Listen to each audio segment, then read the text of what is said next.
tinanggap ng ebidensya ng impeachment court ang mga bank records ni Chief Justice Renato Corona. Para sa karagdagang detalye may report si Tina Panganiban Perez. Tina.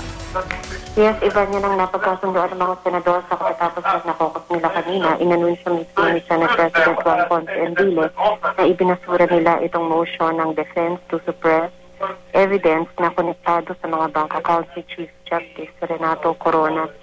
Sinasabi ng mga senador na ang basehan sa konstitusyon para sa exclusion ng mga ganitong ebidensya ay kung ang kumuha ng mga naturang ebidensya ay mga taga-gobyerno, pero wala naman daw ebidensya na sangkot dito ang gobyerno. If it were done by private parties, hindi daw ito covered ng exclusion rule.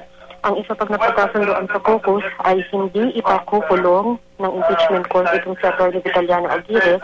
I-admonish lamang siya ng korte para raw wala nang masyadong friction sa impeachment trial at para raw matapos na ang issue. Nagsasalita ngayon si Senate President Juan Ponce Enrile. Imply or mean that the evidence that was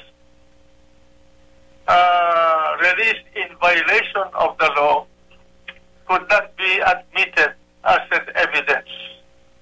Nilinaw pa ni Enrile na hindi ibig sabihin ng desisyon nila ay pinabubuksan nila ang bank accounts nitong si Corona. Ibang issue raw yon.